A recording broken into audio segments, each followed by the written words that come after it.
We're going to be discussing how to get British pulses on the menu. And the two speakers we have today are well known within the industry. They are Josiah Meldrum, who co-founded Hobnadods in 2012, which works with British farmers to produce pulses and grains. Their first product was the fava bean, which has been grown in the UK, I'm told, since the Iron Age and eaten for centuries. It was so popular, that product, that they went on to produce many other lesser known pulses and grains. And Josiah says his aim is to create a more diverse farming system and a more diverse diet, because these are both keys to a healthier and more sustainable future. Welcome, Josiah. Thank you. Great. Our second speaker is award-winning chef Tom Hunt, who works on projects throughout the UK to revive our cooking heritage and help reduce food waste. And you may have read Tom's columns in The Guardian, or seen his books, which are hugely popular. His latest one is called Eating for Pleasure, People and Planet. And you can just see it over his left shoulder. Welcome, Tom. Thank you for joining us. And Josiah, thank you for joining us. So I'm going to hand it over to both of you. And I believe, Josiah, you're going first. Thanks very much. Yes, I am. So I was going to give a quick overview about Hobnadods, why we were established, what we've been trying to do over the last decade or so, and where we see the future, and why we see pulses as such an important part of more sustainable diets and lower impact farming systems. I mean, broadly, Hobnadods' aim is to push and drive for a transition to an agroecological food system. That's a food system that on the farm is working with ecology, working with the world around us and engaging with the beings that we share the planet with, but that is also considering what's going on beyond the farm gate. You know, how do we have healthier diets? How do we have equity within our food system? How do we ensure that we have enough to eat globally? And these are things where we feel pulses are a really key element. So what I'm going to do is just share my screen, which may or may not go smoothly. Here we go. I've got a little slideshow, which should begin shortly. Okay. So yeah, pulses are, we think, a key food in the transition to a delicious agroecological food system. And as Fran has said, Hobnadod was founded in 2012, but it actually emerged from a project that began a few years before then. And Nick Saltmarsh, William Hudson, and myself, who founded the business, had been part of and working for an NGO called East Anglia Food Link. And East Anglia Food Link had been engaging with communities around food and seeing food as a sort of site for political action. You know, if you want to change your local surroundings, your local community, food is a great way of bringing people together and beginning to sort of drive the changes that we would like to see, you know, happier, healthier people living in harmony with the environment around them. And one of the groups that approached us was called Transition City Norwich. Now, Norwich is our big regional city, and they asked us, what would Norwich look like? How would it change if we produced all the food that the city consumes from its hinterland, from the area around it? Would that be possible? Would it be desirable? And so we did a bit of desk-based research. We looked at what was being grown, what could be being grown, and what people were eating, and you know, what the constituents of a balanced diet that had all the macro and micronutrients in it might be.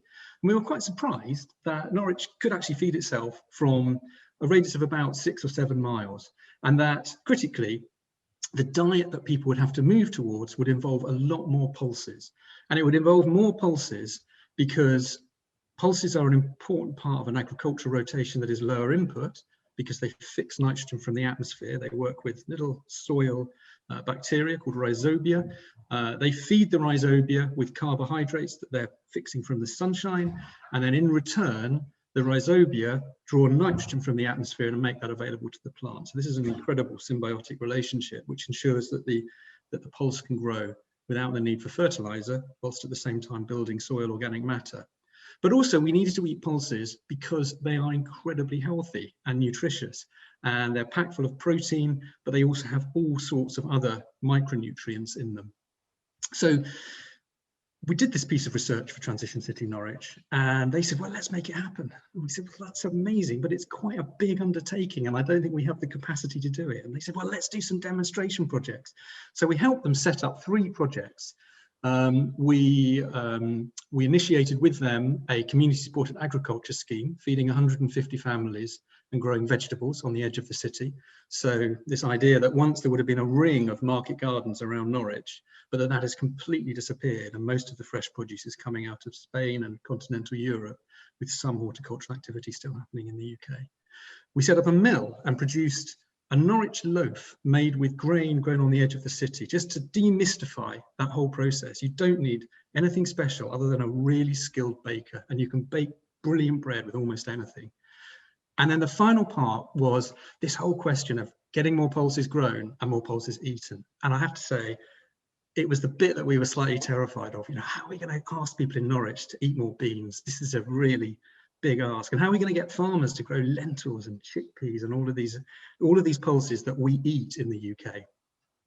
So we went to some farmers, and the first farmer said, oh yeah, I grow beans. And the key thing for me is, you know, when is Ramadan? When is the date of Ramadan? So that's very interesting. And he said, I'll show you the beans. And we went into the field, and he showed us these.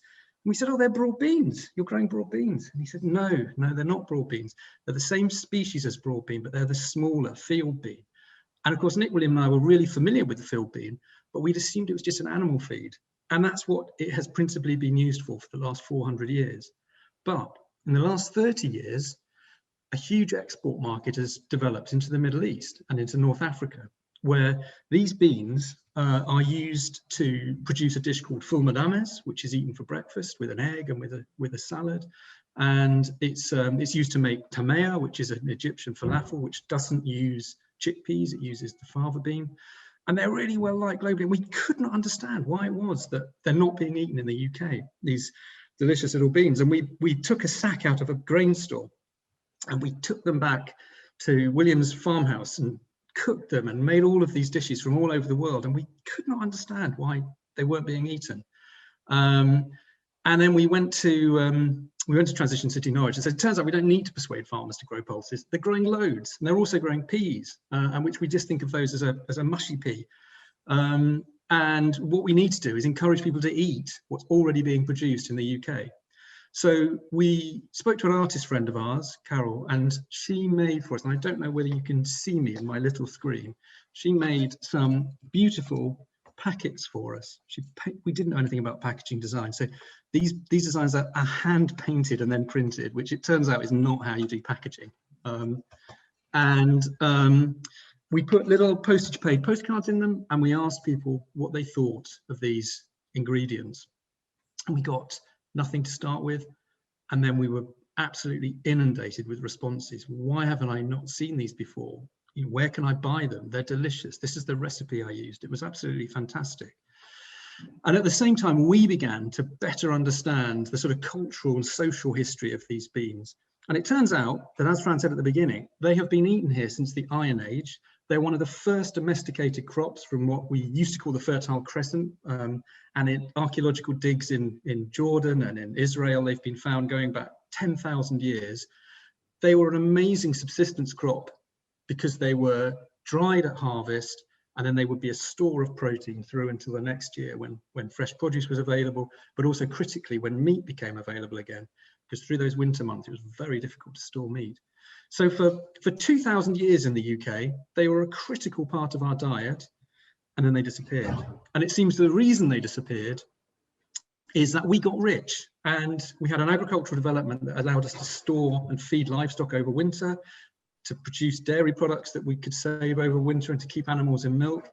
And if you needed to eat the beans, you were poor, and they became horribly stigmatized as this poor people's foods. Meanwhile, we discovered New World beans, a whole new family of beans, the Phaseolus beans, which would be, they're up here, things like haricots, and they didn't have that stigma. And all the recipes that had previously included those ingredients, now the fava beans, now included these higher status New World beans. And it's quite amazing. The first book written in the English language, in the vernacular, was a royal cookery book called The Form of Curry. And it's got at least 2 or 3 recipes for fava beans in it By the 18th century, cookery books have no fava bean reference in them at all. We know they would have been eaten, but they would have been eaten by people who weren't using recipe books, largely by poorer people. So absolutely extraordinary that we've got this crop that we no longer eat.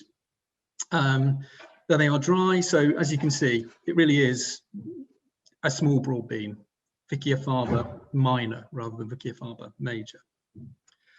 I think it'd be fair to say that having thought we had no interest in beans, we became utterly obsessed by them, by their history, by their importance globally in a whole host of cuisines, in their fantastic ability to fix nitrogen, but also to build soil organic matter, to hold water in the soil, to play this critical role in creating more sustainable agricultural rotations.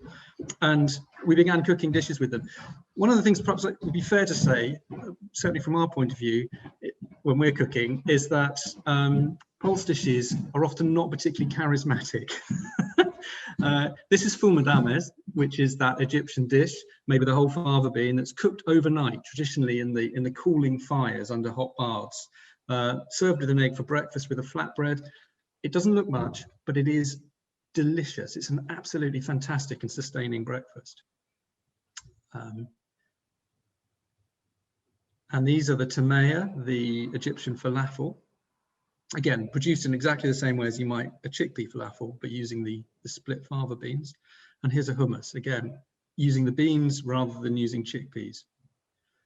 And our original packaging was beautifully crafted, but impractical. And unfortunately, we've now moved to a much more simple packaging, which is cellophane, and it's easier for us to refill.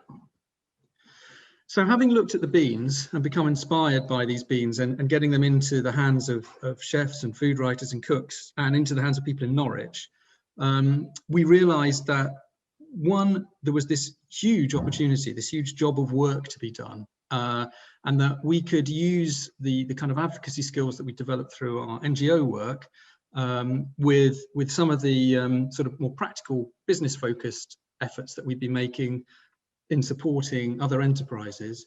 And we decided that one way or another, the bean project, as it had been the Great British Bean Project in Norwich, needed to continue beyond the transition initiative, and it needed to reach a wider audience. So we set up Hodmedod, and we began looking for other forgotten pulses that were already being grown here. And the first one we discovered is the Carlin pea. So this picture, it might look like a sweet pea, but in fact it's a field pea, an old-fashioned field pea called a Carlin pea or a maple pea, and it produces a very dark seeded pea, which I've got in a photo later on. And it's a nutty, sort of delicious alternative to a chickpea. Again, the challenge we immediately faced with this is it's not something outside of the northeast and the northwest and a few parts of the Midlands.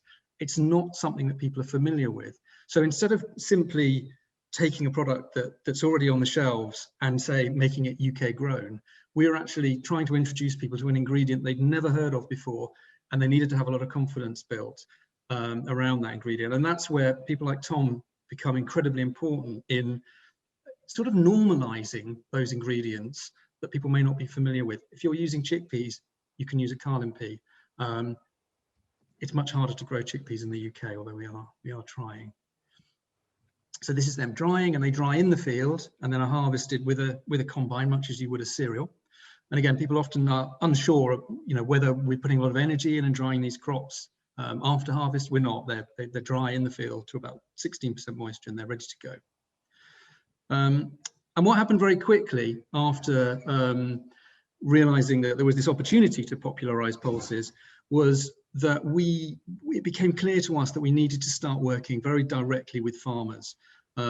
We couldn't continue working with commodity producers who were producing a crop for export. We needed to produce something that was really suited to the UK market, but that also reflected our desire to change the way these crops were being grown. And in order to do that, we needed to work directly with people like Mark Lee. Mark Lee is an organic farmer in Shropshire. He's the first farmer we work with directly.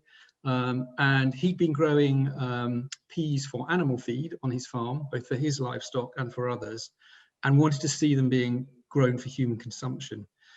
So we asked him to grow 4 varieties of peas that he'd never grown before, which he very gamely agreed to do, and never grew 4 again.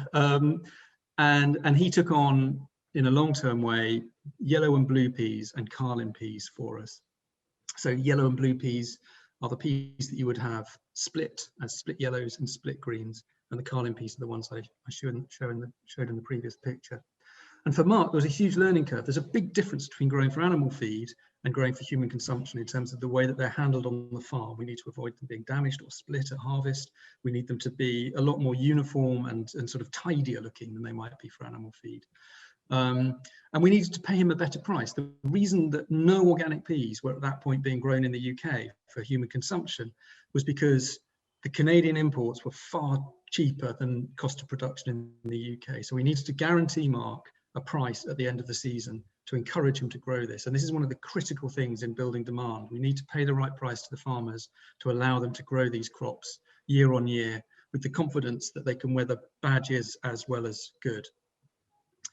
And I think one of the key things to say for Mark is that he was used to producing vegetables through his box scheme and for direct sales, and getting very good feedback from his customers about how good they were, or if there are any issues with them. He was producing meat and he was getting lots of feedback on that. But these commodity crops that are grown in large areas and leave the farm in 28-ton lorries are completely anonymous. So for Mark to then be referenced on the packaging, there he is on the front of our carlin pea pack. To be copied into social media mentions, it completely transformed his feeling about growing these crops. And there's an economic return to the farm that the pulses bring. There's an environmental return that they bring, but there's also a huge kind of sense of self-worth and sort of personal reward for Mark. He's growing a beautiful crop and people are thanking him for it. And I know that seems like it's not huge, but it's massively important in terms of his work and what he's doing and his sense of purpose around that. And then having worked on things like the peas and the beans that are already being grown here, we then did indeed start looking at some of the tricky crops that in the UK we eat a lot of, but that we don't grow here. So these are lentils, and you can see on one side of the screen there's a little purple flower, and in the center are the pods that are drying. What you can't see is that the lentil plants are only actually about 8 inches high, which makes them really, really challenging to grow. And we'd look back at the historic record and realize that in fact, lentils were grown in the UK right the way back to the Iron Age, but they were a subsistence rather than a traded crop. So they don't appear very much in the written record. It took us 5 years. Took us a lot of encouragement from a group of German farmers actually who were revitalizing lentil production there. But we do now harvest a good quarter of lentils every year. And then we added that other crop that we'd wanted to add, which is the chickpea. We're not quite there yet with chickpeas, but we think that the varietal trials we've been doing over the last 3 or 4 years, and the work we're doing with a farmer called Henry in the Brecks, where the soil and temperature and the climate regime are just right, we think that we've just about cracked chickpeas. And that's a chickpea in the pod. You only get 2 chickpeas per pod. So you can imagine you need quite a lot of plants in order to get a decent pot of hummus. And then more broadly, where do these crops fit in? So this is Professor Martin Wolf on his little plot combine at Wakelands Agroforestry taken a few years ago. And the wheat is not a pulse, but the pulses play a really critical role in producing better quality wheat. So if we intercrop beans or peas with cereals, or if we even grow them the year before, there's extra nitrogen in the soil left behind, which means you need to put less nitrogen into the soil for those crops, but that you also get a better quality of cereal. So the wheat will have higher and better quality protein.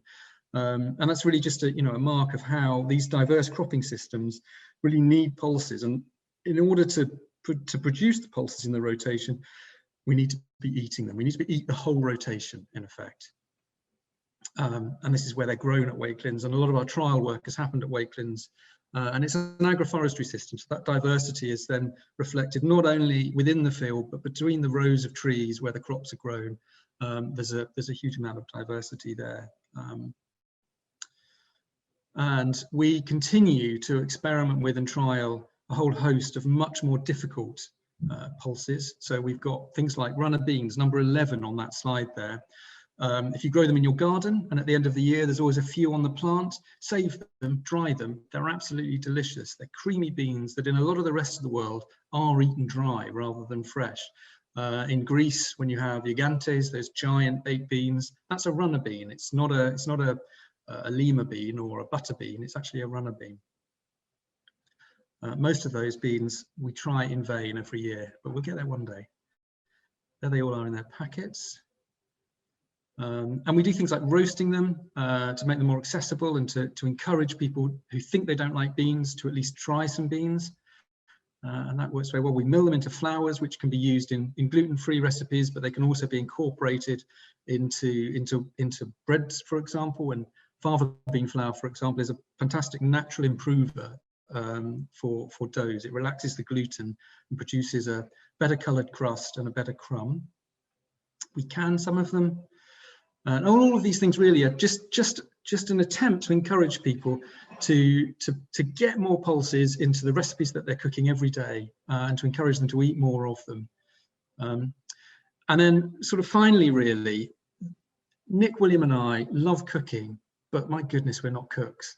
And what we've always turned to is our customers, our friends, and said, you know, if you've got a recipe, just share it with us and we'll share it with our customers. We make little postcards, which I haven't got to hand, with recipe suggestions on. We know that these are often unfamiliar ingredients, particularly the pulse flours, for example. And so that having a little hint, a little indication of how to cook things is really, really helpful. And we have really relied on people like Tom to show us actually what the best way, how to show off these fantastic ingredients to their best. And we've had some real challenges there. Early on, for example, Hugh Fearnley-Whittingstall, who's always been a big supporter, wanted to get our Carlin peas into one of his books, a beetroot burger. You can see a beetroot burger there, which I think is based on his recipe. And his editor said, no, you've got to use chickpeas. You can't put the Carlin peas in there because no one will know what they are and they won't be able to get them. It's a real catch-22. How do you create a new norm for these things if they're not going to appear in recipe books? So we've been really, you know, in creating these sort of new narratives for pulses, we've been really dependent on cooks and chefs and food writers.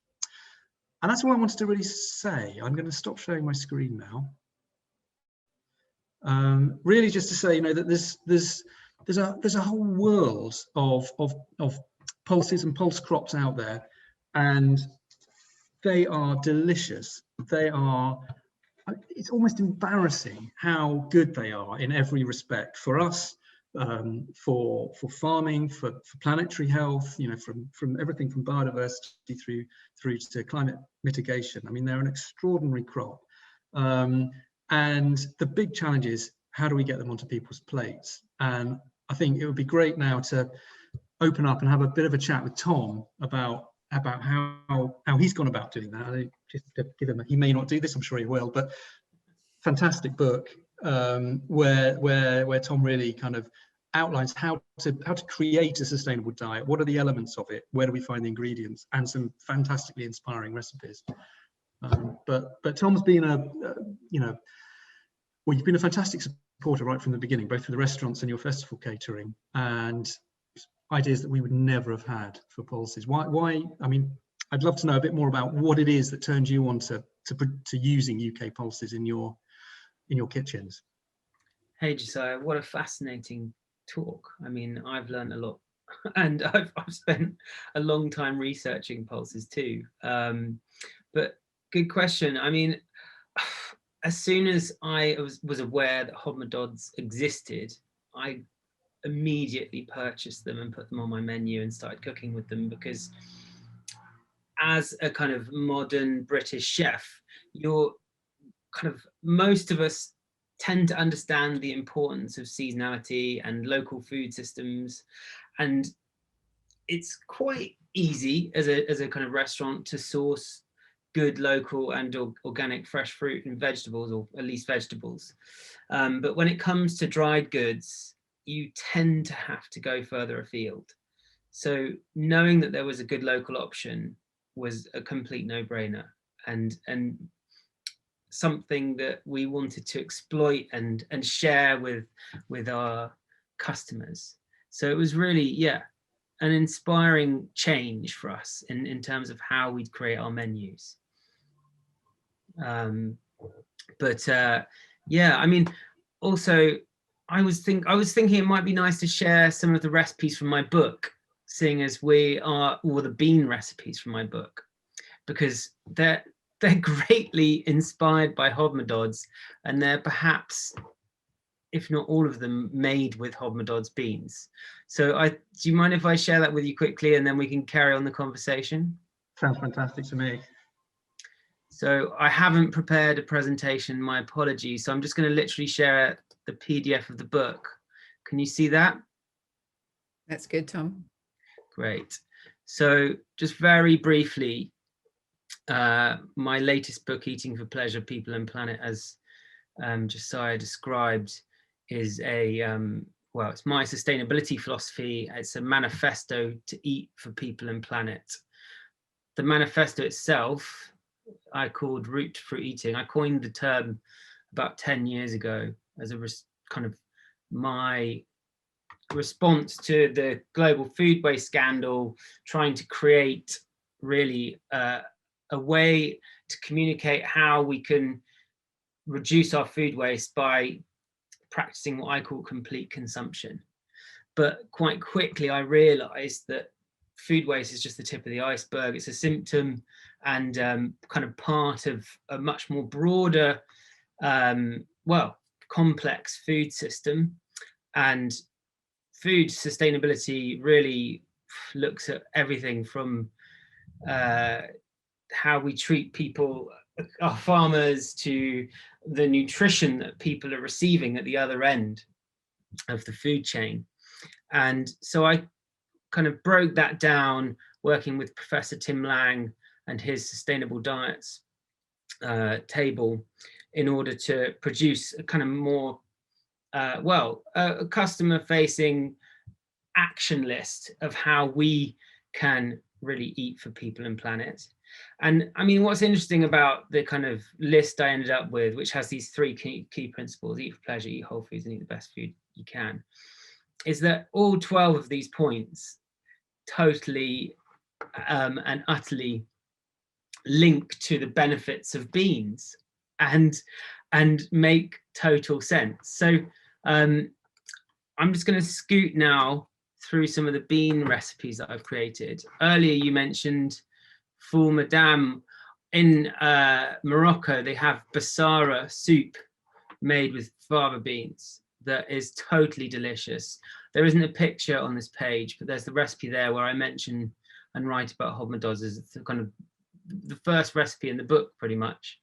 And it's just this beautiful soup where you cook the split beans until they just disintegrate. You don't even need a blender. They disintegrate into this kind of beautiful creamy texture. And it's wonderful, topped with argan oil and cumin or a fried egg. They serve it with a fried egg like Fulmadamez for breakfast. And it's just a great cheap breakfast that you can buy even today in Morocco in one of the kind of more canteen style restaurants for like 20 pence. And it's a great breakfast after a surf. And then next to it, I've got my mushrooms, wild garlic, and whipped beans. And then I'll just really quickly scoot through to show you some examples. I've got my pumfu rancheros, which is actually a pumpkin seed tofu dish. Not avocado on toast. So earlier, Josiah and I had a quick chat about, there's been this kind of obviously a plant-based movement with people shifting their diets towards a plant focus and swapping out beans for beef and replacing meat with other proteinous vegetables. But another thing to explore actually is kind of how useful beans can be for swapping out other high impact foods like avocados, or dairy even. I like to use kind of whipped, well, in that mushroom dish earlier this is kind of, so the book's plant-based, and so I was kind of thinking a lot about how to replace those creamy, unctuous dairy elements to your brunch or kind of main meal. And one of those ideas was to use whipped beans, which worked really well. It kind of gives you that creamy element. But then, yeah, not avocado on toast, where I've swapped out broad beans for avocados. And it's interesting. I mean, you clearly kind of went into it earlier, Josiah, but there is so many benefits to bean agriculture, that it's a great crop to use. And one thing I'm interested in as well is, I mean, I support organic and biodynamic or agroecological farming systems primarily, but often people feel like they don't have access to foods from those sorts of farming systems. So it's really interesting to highlight ingredients that are grown in a conventional sense and are available through conventional agriculture, but are actually still very beneficial for the planet. And beans are that. So it's a really interesting thing to kind of put in the middle of your plate. And then, yeah, it carries on. The kind of, yeah, my kind of chickpea harissa scramble, that's instead of eggs, that's made with besan chickpea flour, which is a really good scrambled egg replacement and just totally delicious. Yeah, kind of butter bean salad dish. Again, actually, I put these on here because normally I would use a goat's cheese crumbled onto a dish like this. But for me, a very soft cooked, hopefully cooked in a pressure cooker, a bean that's kind of really soft becomes that kind of creamy. It gives you that creaminess that you want from kind of dairy products. Here's another kind of alternative flour. I made a quinoa farinata. Traditionally, oh God, I've just blanked, but I think it's normally made with chickpea flour. And but I've made this with Hodmedod's quinoa flour, which worked remarkably well actually. And then again, butter beans for the creamy texture. And then here, I guess this is a good one to finish on because this is like the ultimate bean dish, musabaha, the traditional hummus, which would of course traditionally be made with chickpeas, but this is like a celebration of all Hodmedod's beans. And I basically just collected every bean they had and cooked it up and whipped it up, and it turned into this kind of delicious hummus alternative.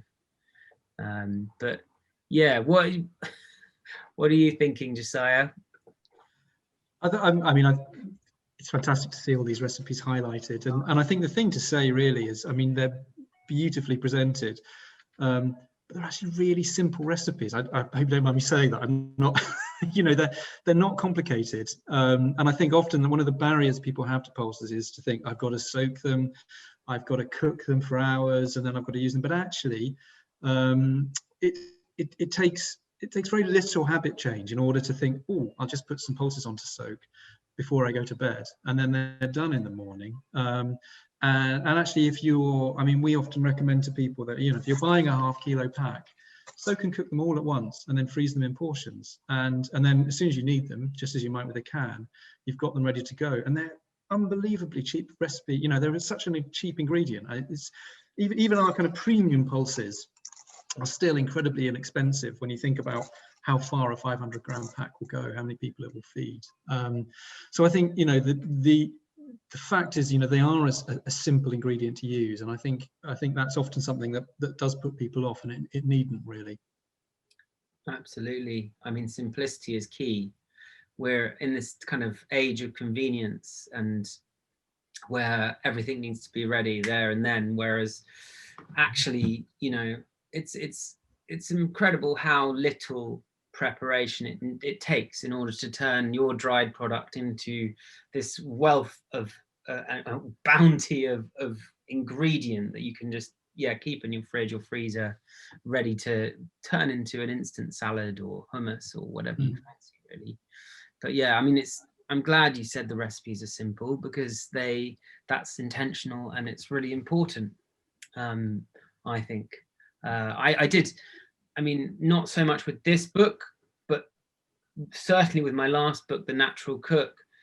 I did get some kickback from the publishers and about kind of using a diverse range of ingredients, but for this book I was like, I immediately just put my foot down and was like, no, this book is about biodiversity, supporting biodiversity, and you know, and the way to do that is to branch out. But of course the recipes still have to be accessible, so I will kind of say, look, you can use a chickpea if you can't get a carlin pea.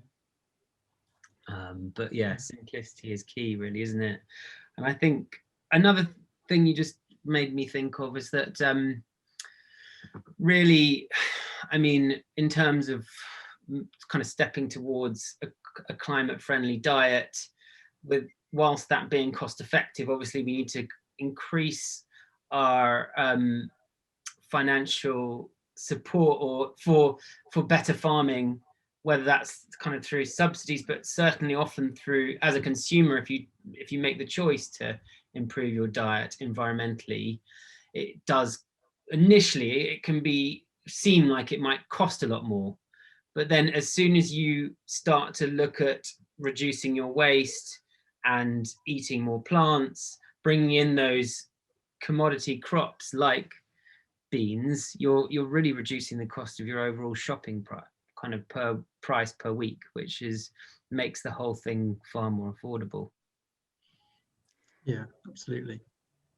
I have to say, absolutely incredible to see your presentation, Josiah, and see the history, and then to see how you're using them in your cookbooks and in the restaurants, Tom, is wonderful.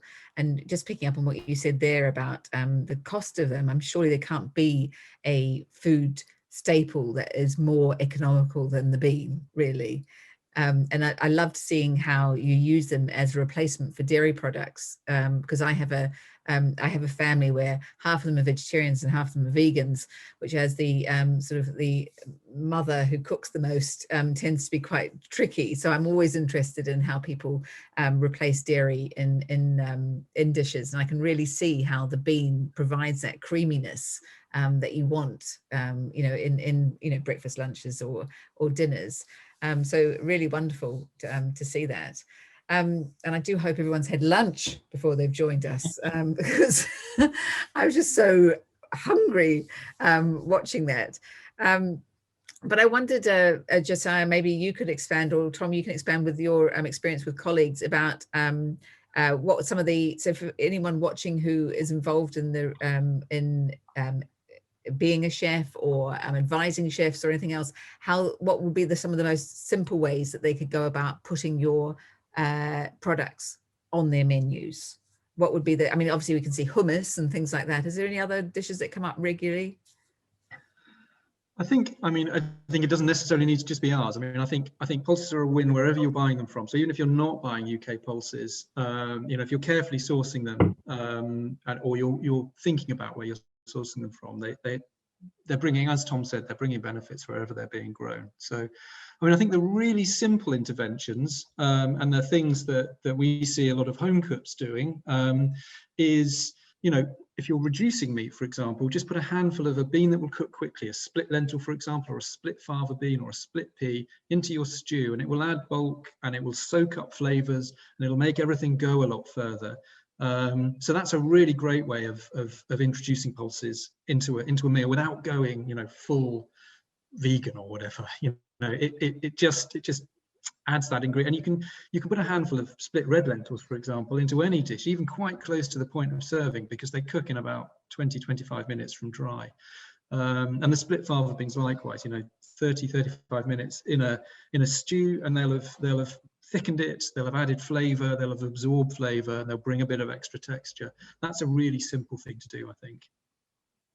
Yeah, and going back to cost, if when you're, I mean, when you're running a restaurant like we are in Bristol, Poco, that is actually quite affordable using these very, very high quality ingredients, you need to get really clever about kind of your portion sizes of meat and the way that you make up a dish.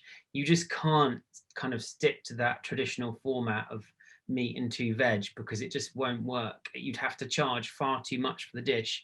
So like Josiah was saying, you might kind of do a beef stew, but then put 50% less beef in and include some beans. And because the beef is of such a high quality, it will probably have much more flavor, which also links into the idea or helps the idea of, or notion of simplicity, the importance of simplicity within cooking. I always say that the better your ingredients, the less work you have to do, because they just taste good. The farmer's done the hard work. But also, I just wanted to mention quickly, I just thought back to the beginning of your little your talk presentation, Josiah, and how you were talking about you had managed to kind of reconnect the consumer with these commodity crops that are grown in rotation and or just for livestock, which is very low value. And root to fruit eating, and this idea of eating the whole, goes way beyond just kind of eating the whole vegetable, like, you know, the beetroot with its skin and leaves and things like that. It's about supporting the whole farm and a holistic food system. So the whole farm, exactly like you were describing. So often we're just kind of, a lot of these crops that the farmers actually need to grow or are better suited to the land just aren't grown, and because of our tastes. So it's amazing that as a company you're kind of changing people's tastes across Britain in order to support these better farming systems. Sorry, Fran. I was just going to say, and I think such an important part of that, Josiah, is the storytelling that goes behind these crops. And I love hearing the research that you've done into the fact that they were grown for so many years and what that meant to you know, the people that came before us. And I suppose in a way, if that's what also we'd like to, it would be great to see go into restaurants as well, is that storytelling. So people don't just see a dish that contains the Carl and pea and think, well, I don't know what that is, and so I'm not going to eat it. If that can be part of the storytelling in the restaurant as well, I'm sure it will help, won't it? Yeah. I mean, there are all sorts of. I mean, there are so many fascinating stories. You know, the Carlin Pea is a case in point. You know, there's a day during Lent, Care Sunday, or Carlin Sunday, as it's often called in the north of England, where you traditionally would bring Carlin peas into the church and you'd eat them as part of that ceremony. And that is thought to be an echo of a pre-Christian celebration, a rite of spring, essentially, where you're eating seeds at the same time as you're planting those seeds. And it's all about the new year and rebirth. And I think, you know, these kind of more esoteric, these are things that people can hang on to and say, yeah, that's I'm interested in that. Or the story about how Newcastle was besieged during the Civil War, and a ship managed to get through from Holland, and all it had on board was rum, sugar, and Carlin peas. And they cooked them, and they made this buttery, kind of sugary, rummy kind of Carlin pea dish. I think it's disgusting, but but it's a great story, and I think that helps people to think, yes, this is part of my culture. This is a part of my kind of, I understand this is a resonance. This isn't just a food from elsewhere. It's something that is actually part of my history. And I think, you know, as Tom was highlighting with those recipes, I mean, the thing that links them together is that they're actually all kind of peasant food. They're the subsistence food that people would have eaten after a hard day's work or would have had for breakfast in order to sustain them through a day. They fill you up, and they're full of energy. And the meat, the high status foods, you know, the French cooking that maybe we've kind of looked to for the last century or so, which is very heavily meat focused, is actually a very high status cooking that most of the world does not actually have and doesn't use. And I think kind of rediscovering some of that peasant cookery, and I use the word peasant with a lot of pride, because I think that the peasants that we work with are very proud of that status of working with the land and being engaged with the food. So yeah, I think you're right. I think the stories are really, really important. Well, that's fantastic, guys. I'd just like to open it up to any questions. We haven't got any questions in the comments box. I wonder if anyone wants to raise their hands, which I believe you can do at the bottom of your screens under the reactions icon there. And I looked earlier and I couldn't find a raised hand, but if you want to put any sort of hand, a thumbs up or a clapping hands or something down there, if you have any questions for Josiah and Tom, please do. Oh, we've got a question from Dave, which I'm going to ask you to unmute, Dave. Or maybe I haven't. No, sorry, maybe I've mistaken your, oh, I think I might have mistaken your picture for a blue hand. Sorry. Is there any more questions? No. Well, okay. Well, I think I mean, it all. you're very welcome to put questions in the comments box, and I just think probably we'll just sort of start to wrap up. But I mean, Josiah, any more sort of, or Tom, any more ideas about what we can do, you know, as people in the industry to get British pulses eaten, you know, in public spaces like restaurants and cafes? I mean, I think it's really, really important. And I think if we want to support, as Tom has said, if we want to support the sort of farming systems that create the landscape that we all appreciate and that make that contribution towards, you know, a planet, a livable planet, critically a livable planet, then we need to eat more of those pulses in order to encourage their production.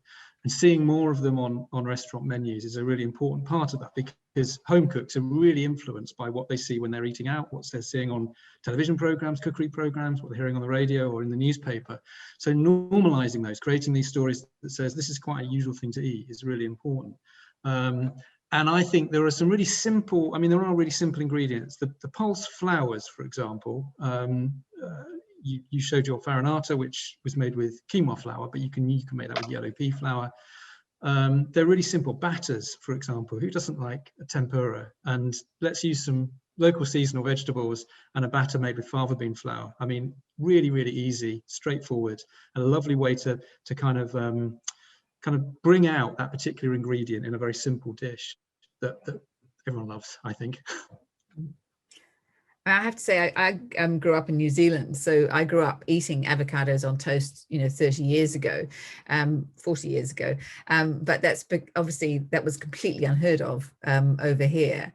But it's just amazing how things take off. So, you know, obviously it's led to this totally unsustainable production of avocados now, how we've got it here. But I mean, you can turn anything around. I mean, I also remember hearing the story of kale, and how a woman in California, she ran a PR firm and she just so loved kale and found it so you know, upsetting that it wasn't more widely available for eating in restaurants and to buy in a supermarket, that she decided to start a PR campaign herself. And the first thing she did is she got the Yale sweatshirt for the university and printed off a load with kale instead of Yale, and that just took off. And so, you know, this is all these ways that we can just sort of, you start people thinking about different products. And as you say, you know, obviously the great benefit is that all these pulses and these, and also these unusual grains will also hugely benefit our landscape and our environment as well. So I have to applaud you both for the significant efforts that you're doing, you know, towards that. And it's lovely to, you know, to read all those stories about what you're doing. Tom, have you got any final words? Hold on, we've got a question from Richard. Richard, would you like to ask your question? Would you like to unmute yourself and ask your question? Yeah, hi there. Thanks for that. It's a really good presentation, and I appreciate all the information you've given. I've got a couple of questions really. One is about how do you get kids to effectively buy into pulses and over chicken nuggets, and that's from a hospitality trade kind of point of view.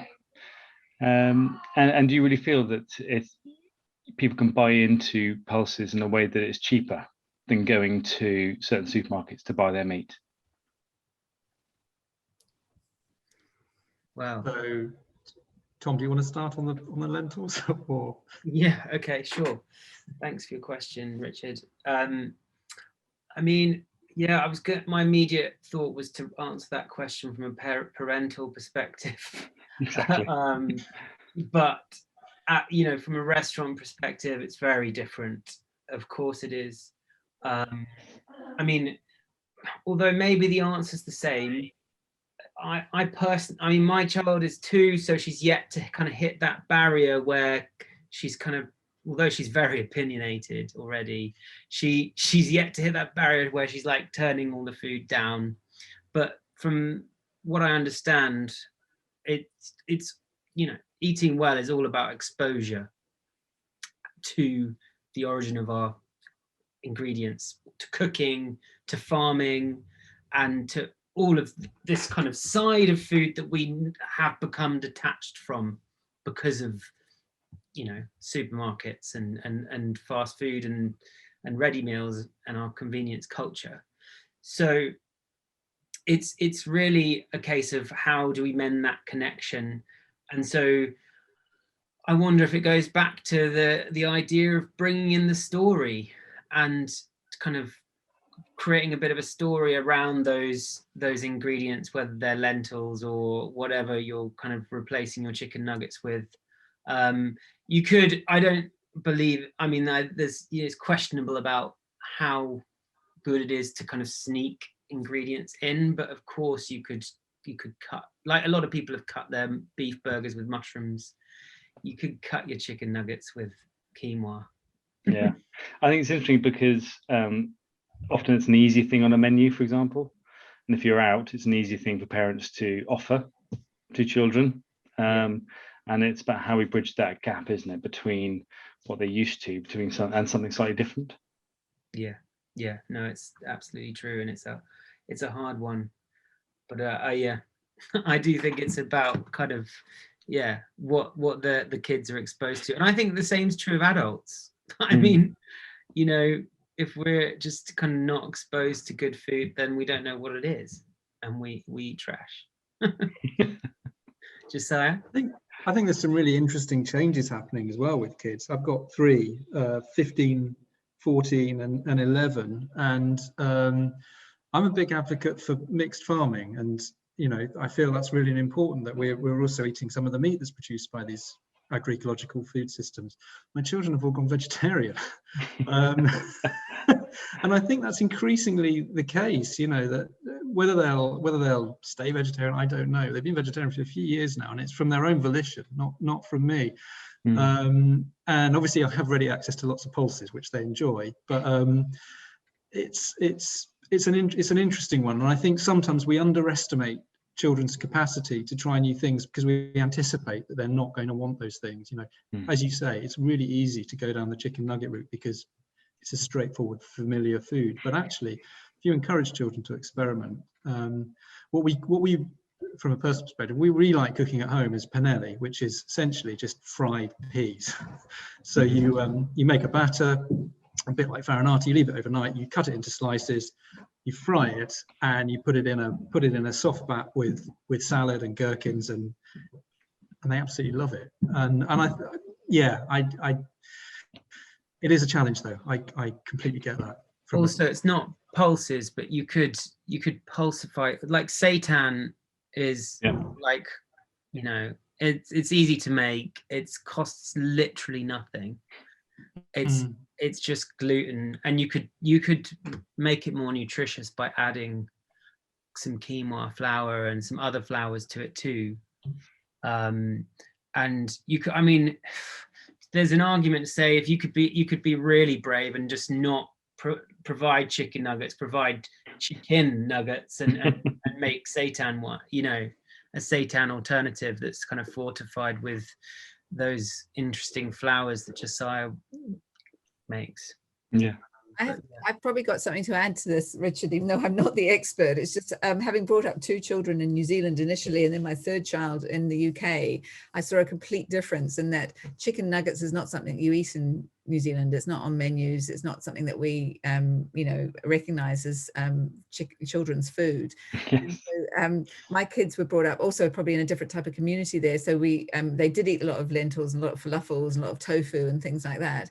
And they've continued to want those things, and it was just familiar to them. So as teenagers, it's familiar to them. Falafel, they'll go and eat falafels when they go out, sort of thing. Yeah. My third child went to school in Britain, and she had school dinners, and she will literally, you know, doesn't like falafels. She wants chicken nuggets, and she wants all the things that you get in a standard British school, you know. So I do think there's so much in that familiarity and what we expose them to early on, and probably that's, you know, equally what we should be doing within the restaurant trade as well. Yeah. Brilliant, thank you. I think probably, unless anyone else has got any last questions, we might wrap up the session. So Brittany's raising your hand, are you? I am, sorry. Yeah, I do have just one question. I'm curious, from your vantage points, as a chef and then as someone who supplies pulses, I'm curious, so looking ahead, do you see increasing demand? Do you see, you know, business just really expanding? Like, I'm just really curious from your perspective, if you see this really taking off and not just trending, but also becoming integrated as like a more substantial part of diets here. Yeah, I think it is really taking off. I think the thing that slightly concerns me is what's taking off is the use of pulse fractions. So by using centrifuges and using chemical cracking processes, extracting the protein from pulses, and then using those in faux meats of whatever sort that you want to call them. And the problem there often is that although there is an environmental and incremental gain, you're essentially moving from monocultural meat production in North America to monocultural pulse production in North America. And although the pulse production might be marginally better than the meat production because it's not feedlot or whatever, it's not much better, and it's not being grown in a rotation, and it's still feeding into an industrial food system. And that is not the change that we need to see. We need to see a change that's a move towards whole pulses from more resilient farm systems. So we have to be really careful about how that increase in demand is met. And that's why the storytelling around the farmer and the recipes and the ingredients is really, really important. Fantastic. Tom, have you got anything to add to that? Not really. I think you hit the nail on the head there. Okay, great. Well, Tom and Josiah, thank you so much for joining us and for the fantastic presentation. I've just had a comment here from Amy saying that she's just caught the end of this and was really sad not to have seen the whole session. So she'll be watching it back on replay. So we'll make sure that everyone knows that the session's there to watch back. I'm afraid I didn't introduce myself at the end, so I just wanted to say at the beginning, I'm Francesca Price from the Oxford Real Farming Conference. So it's been a real pleasure to chair this session. And yeah, wish you all the best, and I really hope to be able to, oh, we've got a thumbs up. Gosh, thank you, Richard. And thank you for your question too, Richard. Yeah, really hope to see many, many more pulses on the menus of British restaurants as they reopen on the 17th of May. Thank you everyone for joining us. Thanks. Bye. Thanks, Fran. Thank you. Thank you. Thanks, Tom.